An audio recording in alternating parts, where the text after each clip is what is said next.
మా bureau chief Krishnamurthy దగ్గరికి వెళ్దాం. ప్రధానంగా చూసుకుంటే బీజేపీలో ఎంపీ టికెట్ల కోసం తీవ్ర పోటీ నెలకొన్నటువంటి పరిస్థితి కనిపిస్తోంది. మల్కాజ్గిరిలో పోటాపోటీగా ఈటెల మురళీధరరావు కార్యక్రమాలు నిర్వహిస్తున్నటువంటి పరిస్థితి కనిపిస్తుంది. అలాగే వైపు మహబూబ్నగర్లో డీకే అరుణ జితేందర్ రెడ్డి ఉన్నటువంటి పరిస్థితి కనిపిస్తుంది. ఆదిలాబాద్ సిట్టింగ్ ఎంపీపై కూడా ప్రధానమైనటువంటి పోటీ తీవ్రస్థాయిలో ఎక్కువ అభ్యర్థులు ఉన్నటువంటి పరిస్థితి కనిపిస్తోంది అక్కడ. సో మార్చి 4న ఆదిలాబాద్, అలాగే 5వ తారీఖున సంగారెడ్డిలో ప్రధాని మోదీ టూర్ ఉండబోతుంది. సో ఇప్పటికే షెడ్యూల్ కూడా ప్రకటించినటువంటి పరిస్థితి కనిపిస్తోంది. సో టూర్ కన్ఫర్మ్ చేసిన తర్వాత పూర్తి స్థాయిలో అభ్యర్థులు ప్రకటించే అవకాశం కనిపిస్తుందా? సో వీటన్నిటిపై పూర్తి అప్డేట్స్ అందిస్తారు మా బ్యూరో చీఫ్ కృష్ణమూర్తి. కృష్ణమూర్తి చెప్పండి. లోక్సభ ఎన్నికలు రాష్ట్రంలో అంటే తెలంగాణలో చూసుకుంటే ముఖాముఖిగా జరిగే అవకాశాలు కనిపిస్తాయి. ఈ నేపథ్యంలో బీఆర్ఎస్ నుంచి ఖాళీ అయినటువంటి అంటే బీఆర్ఎస్ పూర్తి స్థాయిలో ఖాళీ కాబోతుంది. అంటే ఎన్నికల్లోపే మామూలుగా మనం అందరం ఏమనుకున్నామంటే లోక్సభ ఎన్నికల తర్వాత కొంత బీఆర్ఎస్ చతికిల పడే అవకాశం ఉంది అనుకున్నాం. కానీ ఇప్పుడు బీఆర్ఎస్ పూర్తి స్థాయిలో లోక్సభ ఎన్నికల కంటే ముందే చతికిల పడే అవకాశం ఉంది. ఇప్పటికే ఒక ఎంపీ రాజీనామా చేసి కాంగ్రెస్ జరగా ఇంకో ఎంపీ పార్టీకి దూరమయ్యారు. బీఆర్ఎస్ కు రాజీనామా చేసినటువంటి నాగర్ కర్నూలు ఎంపీ రాములు బీజేపీలో చేరుతున్నా అని చెప్పి సంకేతాలు కూడా ఇచ్చారు. తాజాగా జహీరాబాద్ ఎంపీ పార్టీని కూడా బీజేపీలో చేరుతున్నా అని చెప్పి తెలుస్తా ఉన్నది. ఆయన కూడా దీనికి సంబంధించినటువంటి ఏర్పాటు చేసుకుంటా ఉన్నారు. అంటే నరేంద్ర మోడీ రాష్ట్ర పర్యటన 4వ తారీఖున ఉన్న నేపథ్యంలో బీజేపీ జాబితా కొంత జాప్యం జరిగే అవకాశం కనిపిస్తా ఉన్నది. బీజేపీలో చేరిక అంటే ఇప్పటికే ఇప్పుడు మల్కాజ్గిరి మీరు అన్నట్టుగా పోటీ పడతా ఉన్నారు. ఒక విద్యావేత్త, ఒక విద్యా సంస్థల అధిపతితో పాటు బీజేపీలో ఉన్న నాయకులు, జిల్లా నాయకులు, రాష్ట్ర స్థాయి నాయకులు, జాతీయ స్థాయి నాయకులు కూడా మల్కాజ్గిరి నుంచి పోటీ పడతారు. అంటే మురళీధరరావు కానీ, ఈటెల రాజేందర్ కానీ, పన్నాల హరీష్ కానీ, తర్వాత మిగతా వాళ్ళు చూస్తూ ఉంటే మొగులయ్య వీళ్ళందరూ చూస్తూ ఉంటే ఎవరికి వారుగా వాళ్ళు మాకే మల్కాజ్గిరి వస్తుంది, మేమే మల్కాజ్గిరి అభ్యర్థం చెప్పుకుంటా ఉన్నారు. అదేవిధంగా మహబూబ్ నగర్ సంబంధించి చూస్తూ ఉంటే డీకే అరుణ, జితేందర్ రెడ్డి, శాంతి కుమార్ ఈ ముగ్గురు పోటీ పడతా ఉన్నారు. నాకంటే నాకే వస్తుందని అంటే ఎవరికి వచ్చినా కలిసి పోటీ చేస్తాం కానీ వచ్చేది నాకే అని చెప్తా ఉన్నారు. ఈ రకంగా నాగర్ కర్నూలు సంబంధించి చూస్తే నిన్న నాగర్ కర్నూలులో బీజేపీకి అభ్యర్థులు లేరు. ఒక బంగారు శృతి అంటే బంగారు లక్ష్మణ్ కూతురు బంగారు శృతి మాత్రమే ఉన్నారు, ఎవరు లేరనుకున్నారు. ఇప్పుడు రాముడు రావడంతో అక్కడ కూడా పోటీ ఏర్పడతా ఉన్నారు. అదేవిధంగా జైరాబాద్ సంబంధించి ఇప్పటికే కొంతమంది ఆలే నరేంద్ర కొడుకు ఆలే భాస్కర్ వీళ్ళు కొంత బీజేపీ టికెట్ కోసం ప్రయత్నం చేస్తా ఉన్నారు. తాజాగా బీవీ పటేల్ సిట్టింగ్ ఎంపీ రావడంతో అక్కడ కూడా పోటీ ఏర్పడుతున్నారు. మెదక్ నుంచి చూస్తా ఉంటే ఈటెల రాజేందర్ మెదక్ అనే మెదక్ లో రఘునందన్ రావు ఇప్పటికే ఆయన దశ చేసి కూర్చున్నాడు, ఇది నాకే సీట్ అని చెప్పేసి. అంటే ఈ రకంగా చూస్తా ఉంటే ఎవరికి వారుగా వాళ్ళు పోటీ చేస్తాము ఉత్సాహం అంటే నరేంద్ర మోడీ చరిష్మా ఈ పార్లమెంట్ ఎన్నికల్లో ఖచ్చితంగా కనబడుతుంది. రాష్ట్రంలో తెలంగాణ రాష్ట్రంలో నరేంద్ర మోడీ చరిష్మా ఖచ్చితంగా పనిచేస్తుంది అనే ఉద్దేశంతో పార్టీ ఉంది, అధిష్టానం ఉంది, పార్టీ రాష్ట్ర నాయకత్వం ఉంది, పోటీ చేసే అభ్యర్థులు కూడా ఆ కోణంలోనే ఉన్నారు. అంటే నరేంద్ర మోడీ 10 సంవత్సరాల పాలన మీద ప్రజల్లో కొంత చర్చ జరుగుతూ ఉన్నది. అది కూడా పాజిటివ్ చర్చ, నెగిటివ్ చర్చ జరుగుతూ ఉంటాయి. కానీ నెగిటివ్ చర్చ వేరు, పాజిటివ్ చర్చ వేరు. పాజిటివ్ చర్చ జరుగుతున్న నేపథ్యంలో ఆ పాజిటివ్ అనేది ఓటింగ్ రూపంలో పనికొస్తుంది. మొన్న మనం 2018 అసెంబ్లీ ఎన్నికలు, 2019 లోక్సభ ఎన్నికలు పరిశీలిస్తే 2018 ఎన్నికల్లో కేవలం ఒకే ఒక అసెంబ్లీ స్థానంలో బీజేపీ గెలిచింది. ఆ ఓటింగ్ శాతం కూడా కేవలం 9% వచ్చింది. తర్వాత జరిగినటువంటి 6 నెలల కాలంలోనే 2019లో జరిగినటువంటి లోక్సభ ఎన్నికల్లో ఏకంగా 4 సీట్లను గెలుచుకున్న బీజేపీ సుమారుగా 20%, 18% ఓట్లను దక్కించుకున్నది. ఈసారి కూడా మన అసెంబ్లీ ఎన్నికల్లో కేవలం 8 సీట్లని బీజేపీ దక్కించుకున్నది, 24% ఓటింగ్ వచ్చింది. ఇప్పుడు దాన్ని 35% పెంచుకుంటాము, ఖచ్చితంగా మేము 10 సీట్లు గెలుస్తామని చెప్పేసి బీజేపీ గంటాపథంగా చెప్తా ఉన్నా. అందుకు సంబంధించిన యాత్రలు చేస్తా ఉంది. విజయ సంకల్ప యాత్ర చేస్తా, విజయ సంకల్ప యాత్ర కూడా విపరీతమైనటువంటి ప్రజాస్పందన వస్తా ఉన్నారు.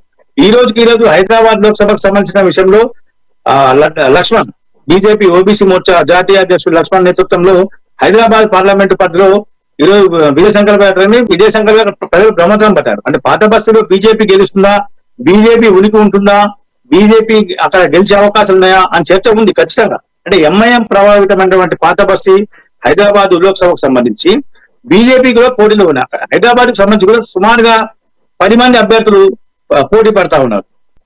యమునా పాఠక్ అనుకోండి, మాధవిలత అనుకోండి, లేదంటే సుభాష్ చంద్ర రెడ్డి మాజీ డిప్యూటీ మేయర్ సుభాష్ చంద్ర రెడ్డి, మహేందర్ యాదవ్, తర్వాత గాంధీనగర్ కార్పొరేటర్ ఆవిడ వీళ్ళంతా అంటే ఒకరిగా మేమేం తక్కువ అనే ఉద్దేశంతో వాళ్ళు పోటీలు పడతా ఉన్నారు. హైదరాబాద్ పార్లమెంట్ కు డిమాండ్ ఉంది, మల్కాజ్గిరికి డిమాండ్ ఉంది. అంటే అన్ని సుమారుగా 1-2 కాన్స్టిట్యూన్సీ తప్ప అంటే 1-2 కాన్స్టిట్యూన్స్ లో కూడా ముగ్గురు ఉన్నారు. మిగతా కాన్స్టిట్యూన్స్ లో 10 మందికి తక్కువ లేకుండా అభ్యర్థున్నారు. అంటే పోటీ ఎక్కువైనప్పుడు కొంత వడపోత కార్యక్రమాన్ని బీజేపీ చేపట్టింది. ఇదే సమయంలో బీఆర్ఎస్ నుంచి బీజేపీ సిట్టింగ్ ఎంపీలు బీజేపీలోకి వచ్చేందుకు మొగ్గు చూపుతా ఉన్నారు. కాంగ్రెస్ కంటే బీజేపీ మేలు అంటే అధికారంలో రాష్ట్రంలో కాంగ్రెస్ అధికారంలో ఉన్నప్పటికీ బీజేపీ అంటే మోడీ చరిష్మా పనిచేస్తుంది. లోక్సభ ఎన్నికల్లో మోడీతో కలిసి పనిచేయొచ్చు అనే ఉద్దేశంతో ఉన్నటువంటి బీఆర్ఎస్ ఎంపీలు కొంతమంది చూస్తా ఉన్నారు. ఖమ్మం జిల్లా ఉమ్మడి ఖమ్మం జిల్లా చెందిన ఒక ఎంపీ కూడా బీజేపీ వైపు రాబోతున్నారు, ఆయన కూడా చర్చ జరుపుతా ఉన్నారు అని చెప్తా ఉన్నారు. అంటే బీఆర్ఎస్ నుంచి వలసలు రావడము, పార్టీలో ఉన్నటువంటి నేతల మధ్య సీట్ల కోసం పోటీ పెరగడము, తర్వాత మేధావులు, విద్యావేత్తలు, వ్యాపారవేత్తలు, వాణిజ్య రంగాల్లో ఉన్న వాళ్ళు కూడా సీట్ల కోసం బీజేపీ సీట్ కావాలి, బీజేపీ టికెట్ కావాలి, కాన్స్టిట్యూషన్ నుంచి పోటీ చేస్తామని చెప్పేసి వస్తున్న డిమాండ్ నేపథ్యంలో ముందుగానే అభ్యర్థులు ప్రకటించాలనుకుంది బీజేపీ. కానీ ఈ డిమాండ్ పరిశీలించిన తర్వాత పొరుగు పార్టీల నుంచి వలసలు పెరుగుతున్న నేపథ్యంలో కొంత ఆచితూచి వ్యవహరించాలి, ఇప్పటికిప్పుడు ప్రకటించొద్దు. అంటే మోడీ 4వ తారీఖు నాడు పర్యటన తర్వాత, నరేంద్ర మోడీ గారి పర్యటన తర్వాత సీట్ల విషయంలో ఒక కొలిక్కి వచ్చే అవకాశం ఉంది. డిమాండ్ పెరుగుతున్న నేపథ్యంలో ఆయా నియోజకవర్గాల్లో ఎవరైతే టికెట్ వస్తుందో వాళ్ళందరూ పనిచేసుకోవాలి. కానీ ఎవరికి టికెట్ ఇచ్చినా కలిసి పనిచేయాలి, పార్టీ గెలుపు కోసం పనిచేయాలి, బీజేపీ స్పష్టంగా తెలియజేస్తా ఉంది. అంటే ఈ నేపథ్యం చూస్తా ఉంటే బీజేపీ కాంగ్రెస్ కంటే బీజేపీకి ఎక్కువ డిమాండ్ ఉంది టికెట్ల విషయంలో. పోటీ చేసే అభ్యర్థులు కూడా ఎక్కువగా ఉన్నారు.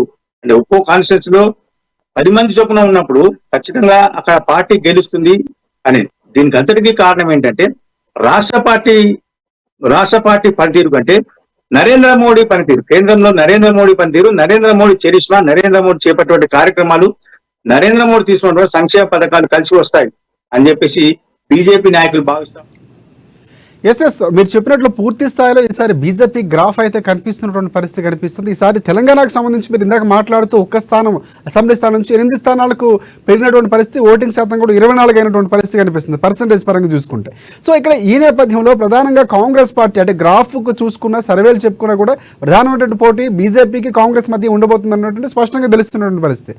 సో ఇక్కడ ఏమైనా కాంగ్రెస్ పార్టీ అవలంబించినటువంటి దరఖాస్తుల స్వీకరణ ప్రక్రియలాగే పార్లమెంట్ ఎన్నికల సమితి దరఖాస్తుల స్వీకరణ బీజేపీ చేపట్టే అవకాశం కనిపిస్తుంది. అత్యధిక పోటీ నేపథ్యంలో, పోటీదారులు నిలువరించే నేపథ్యంలో ఏమైనా అలాంటి విధానాన్ని ఎన్నుకునే అవకాశం ఉందనుకోవచ్చా మనం?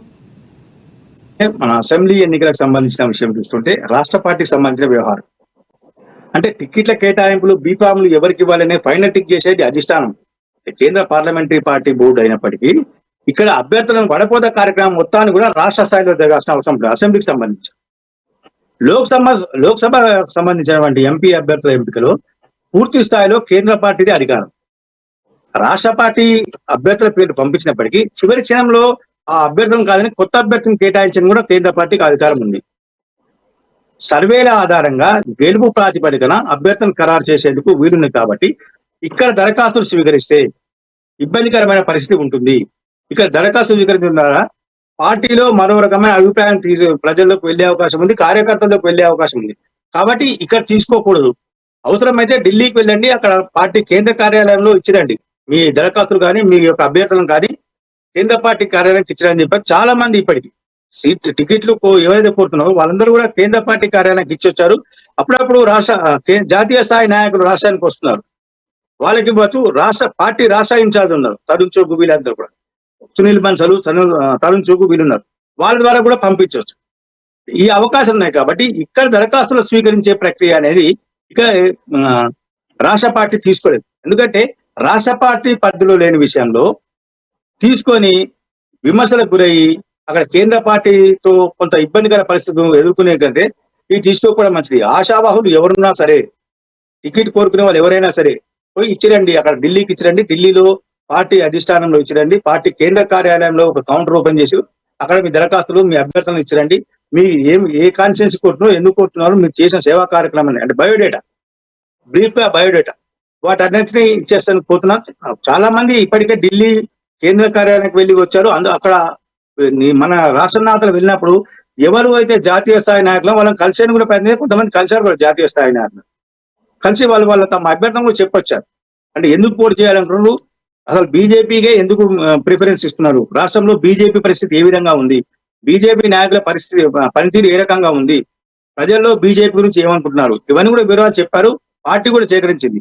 అది దరఖాస్తులు ఇచ్చిన వాటి అన్నిటి విషయంలో కూడా కేంద్ర పార్టీ కూడా కొంత వాళ్ళ సంబంధించిన సర్వే చేయించింది.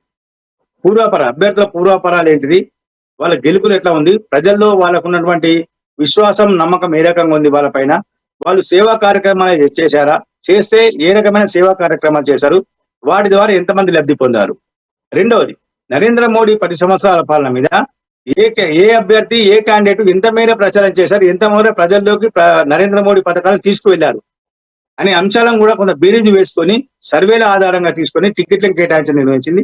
ఇప్పటికే కొంతమంది కొంతమందికి కేంద్ర పార్టీ గ్రీన్ సిగ్నల్ ఇచ్చింది. వాళ్ళు క్షేత్రస్థాయిలో పనిచేసుకుంటున్నారు. కానీ వాళ్ళకి ఎక్కడ కూడా అంటే వాళ్ళు నోరు జారకుండా ఉండాలి అనే జాగ్రత్తతోటి, మీరు నోరు జారి టికెట్ నాది అంటే మీ టికెట్ పోతుంది అనే హెచ్చరికలు కూడా కేంద్ర పార్టీ జారీ చేసింది. కాబట్టి వాళ్ళు ఎవరు చెప్పుకోకుండా క్షేత్రస్థాయిలో వాళ్ళకు తమ తోచిన విధంగా వాళ్ళు ఇప్పుడు పనిచేస్తా ఉన్నారు, ప్రజల్లోకి వెళ్తా ఉన్నారు, ప్రజాక్షేత్రంలో ఉన్నారు అన్న ప్రచారం కూడా జరుగుతుంది. ఇందుకు సంబంధించినటువంటి కొంతమంది నాయకులు ఆయా కాన్స్టిట్యూన్సీలలో వాళ్ళుగా పనిచేస్తూ ఉంటారు. పాదయాత్ర రూపంలో కానీ మిగతా రూపంలో కానీ పనిచేస్తా ఉన్నారు. సిట్టింగ్ ఎంపీలలో ఇప్పటికే 3 ఖాయమని చెప్పారు. ఒక ఆదిలాబాద్ సంబంధించిన సోయం బాబురావు విషయంలో కొంత డౌట్ ఉందని చెప్పేసి ఆయన కూడా చెప్పారు, ఖచ్చితంగా నాకే ఇస్తున్నారు. అక్కడ మాజీ ఎంపీ రమేష్ రాథోడ్ తనకు కావాలంటా ఉన్నారు. మరికొంతమంది బీజేపీలో చేరారు. కొంతమంది ఒక మహిళా నేత కూడా బీజేపీ ఆదిలాబాద్ సంబంధించినటువంటి ఎస్టీ రిజర్వ్ కాన్స్టిట్యున్సీ అయినప్పటికీ చేరారు. ఆవిడ కూడా తనకే టికెట్ వస్తుందని చెప్తా ఉన్నారు. అంటే ఎవరికి వారుగా పనిచేసుకుంటున్నారు. కానీ ఎవరికి ఇచ్చినా అందరూ కలిసి పనిచేసేందుకు కృషి చేస్తా ఉన్నారు.